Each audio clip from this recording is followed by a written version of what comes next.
Renungan pada hari ini kita mau ambil dalam kitab Kejadian pasalnya yang ke-6 ayatnya yang ke-22. Lalu Nuh melakukan semuanya itu tepat seperti yang diperintahkan Allah kepadanya, demikian dilakukannya. Demikianlah pembacaan firman Tuhan, berbahagialah orang yang mendengar dan orang-orang yang melakukannya. Shalom Bapak Ibu Saudara-saudara yang terkasih, dalam Kejadian pasal 6 ayat ke-9 mengenai perikop riwayat Nuh. Dikatakan dalam ayat yang ke-9, Nuh adalah seorang yang benar dan hidupnya tidak bercela di antara orang-orang sezamannya. Kemudian dikatakan Nuh itu hidup bergaul dengan Allah. Nah saudara-saudara, istilah hidup bergaul dengan Allah juga pernah disampaikan kepada Henokh. Dalam Kejadian pasal 5 ayat yang ke-23 dikatakan Henokh hidup bergaul dengan Allah 300 tahun lamanya. Nah istilah hidup bergaul dengan Allah artinya adalah hidupnya itu berkenan di hadapan Allah. Tetapi yang menjadi permasalahan dalam Kejadian pasal 6 adalah mengenai kejahatan manusia. Nah saudara-saudara, yang perlu kita pahami dan mungkin ini menjadi pelajaran juga bagi kita, bahwasannya adalah orang-orang yang hidup di dalam zaman Nuh itu adalah orang-orang yang sangat rusak. Sangat rusak di sini maksudnya adalah orang-orang itu hidupnya penuh dengan kejahatan. Ada banyak sekali tindakan-tindakan yang memilukan hati Allah atau membuat murka Allah lewat tindakan-tindakan manusia atau orang-orang yang hidup di dalam zaman Nuh. Dalam ayat kelima pasal ke-6 dikatakan, ketika dilihat Tuhan bahwa kejahatan manusia besar di bumi dan bahwa segala kecenderungan hatinya selalu membuahkan kejahatan semata-mata. Ayat 6, maka menyesallah Tuhan bahwa ia telah menjadikan manusia di bumi dan hal itu memilukan hatinya. Ayat ke-7, berfirmanlah Tuhan, aku akan menghapuskan manusia yang telah kuciptakan itu dari muka bumi, baik manusia maupun hewan dan binatang-binatang melata dan burung-burung di udara, sebab aku menyesal bahwa aku telah menjadikan mereka. Saudara-saudara, kalau kita lihat teks ini, muncul penyesalan langsung dari Allah lewat firman-Nya. Karena apa? Karena tadi ada banyak sekali perbuatan-perbuatan ataupun tindakan-tindakan manusia yang membuat hati Allah murka, yang membuat hati Allah teriris lewat tindakan-tindakan mereka. Tetapi ada hal yang menarik saudara. Mari lihat dalam ayat 8. Tetapi Nuh mendapat kasih karunia di mata Tuhan. Ada pengecualian dari orang-orang yang hidup dalam zaman itu. Ada pengecualian antara orang ini dengan orang itu, yaitu Nuh bersama dengan orang-orang lainnya. Dikatakan Nuh mendapatkan kasih karunia di mata Tuhan lewat apa? Karena apa? Karena tindakan dari Nuh. Karena dikatakan dalam bacaan kita sebelumnya, Nuh itu hidup bergaul dengan Allah. Ini yang menjadi poin pentingnya saudara-saudara.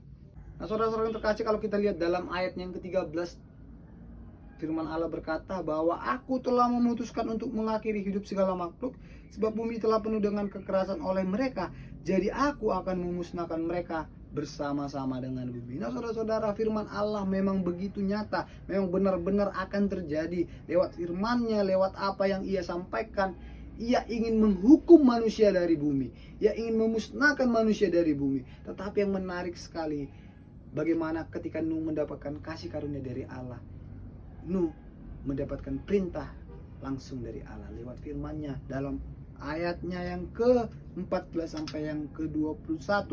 Ini merupakan perintah-perintah ataupun firman Allah yang berisi perintah yang Nuh harus lakukan dan juga Nuh harus kerjakan. Mari kita lihat saudara-saudara dalam ayat 14 sampai ayat yang ke-21 saya akan bacakan. Buatlah bagimu sebuah batra dari kayu gofir. Batra itu harus kau buat berpetak-petak dan harus kau tutup dengan pakal dari luar dan dari dalam. Beginilah engkau harus membuat batra itu 300 hasta panjangnya, 50 hasta lebarnya, dan 30 hasta tingginya.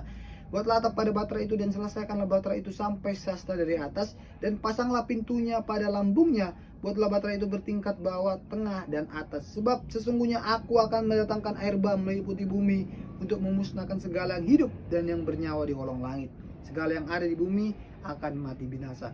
Tetapi dengan engkau aku akan mengadakan perjanjianku, dan engkau akan masuk ke dalam batra itu, engkau bersama-sama dengan anak-anakmu dan istrimu dan istri anak-anakmu, dan dari segala yang hidup dan dari segala makhluk, dari semuanya haruslah engkau bawa satu pasang ke dalam batra itu, supaya terpelihara hidupnya bersama-sama dengan engkau. Jantan dan betina haruslah kau bawa, dari segala jenis hewan, burung dan binatang melata di muka bumi, dari semuanya itu harus kau datangkan satu pasang kepadamu, supaya terpelihara hidupnya. Dan engkau bawalah bagimu segala apa yang dapat dimakan, kumpulkanlah itu padamu untuk menjadi makanan bagimu dan bagi mereka. Nah saudara-saudara, ini merupakan isi firman Allah yang disampaikan Allah langsung kepada Nuh, yaitu berisi perintah-perintah yang Nuh harus kerjakan. Perintah dari Allah kepada Nuh adalah membuatkan baginya bahtera dari kayu gofir, dan bahtera itu pun harus berpetak-petak dengan ukuran yang berbeda-beda, dan itu pun harus sesuai. Bahkan dikatakan bahtera itu juga harus punya tingkatan. Belum lagi Nuh harus mengumpulkan hewan jantan, hewan betina. Belum lagi Nuh harus mengumpulkan makanan-makanan yang akan menjadi bekal mereka dalam perjalanan nanti. Ada banyak sekali perintah-perintah Tuhan Allah kepada Nuh, dan Nuh harus melakukan semua yang dilakukan oleh Allah. Nah, saudara-saudara, ada muncul pertanyaan, apakah Nuh melakukan semua perintah-perintah dari Allah? Perintah-perintah yang begitu banyaknya, perintah-perintah yang kalau dirasakan tidak masuk di akal. Apakah Nuh melakukan semuanya itu? Dalam ayat 22 dikatakan, lalu Nuh melakukan semuanya itu tepat seperti yang diperintahkan Allah kepadanya. Demikianlah dilakukannya. Saudara-saudara, firman Tuhan menjawab, Nuh melakukan semua apa yang diperintahkan Tuhan Allah kepadanya. Ia melakukannya, bahkan dikatakan tepat, yang berarti akurat, tanpa kekurangan satu apapun ataupun tanpa mengurang-urangi pekerjaannya. Nuh melakukan semuanya itu apa yang menjadi perintah Allah. Berarti muncul ketaatan dari Nuh. Nah, saudara-saudara, ada satu ilustrasi mengenai seorang anak kecil yang sedang asyik bermain game di dalam rumahnya.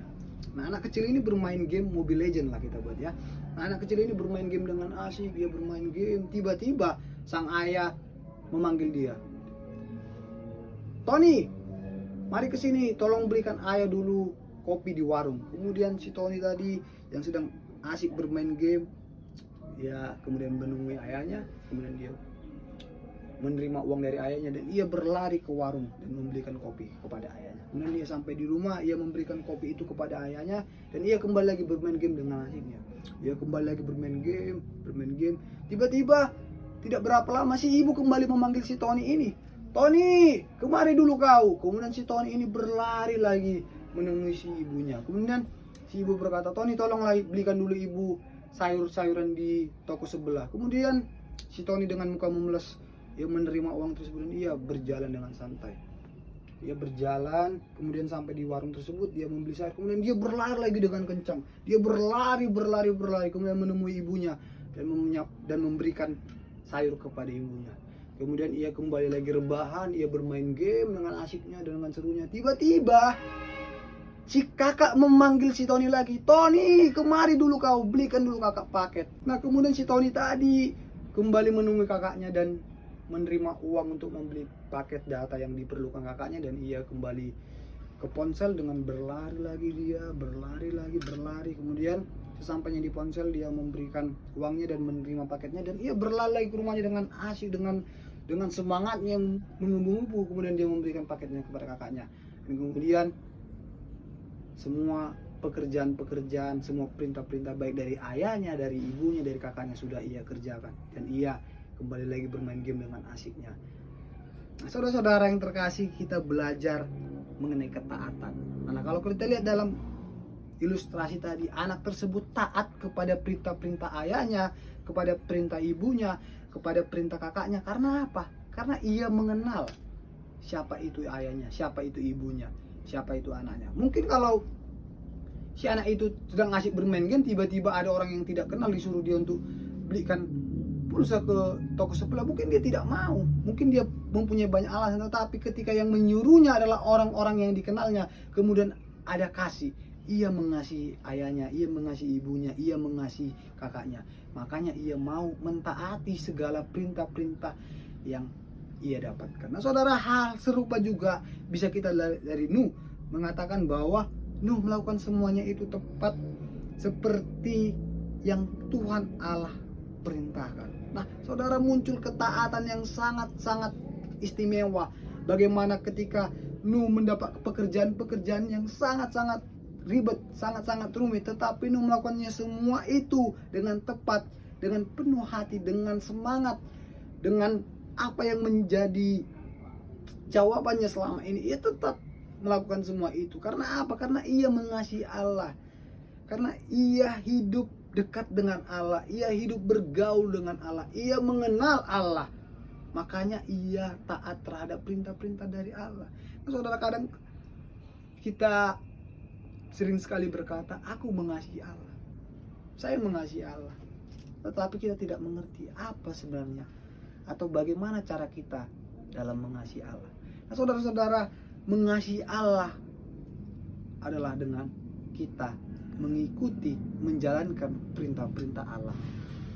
Nuh masuk dalam kategori bahwa ia mengasihi Allah. Karena apa? Karena ia menjalankan perintah-perintah Allah. Nah, kita mungkin berpikir bahwasannya kita mengasihi Allah, kita mencintai Allah, tetapi kita tidak mau mengerjakan apa yang menjadi perintah dari Allah. Nah, saudara-saudara, di zaman sekarang Tuhan tidak lagi menyuruh kita membuat bahtera seperti yang lakukan pada zaman dahulu. Kenapa?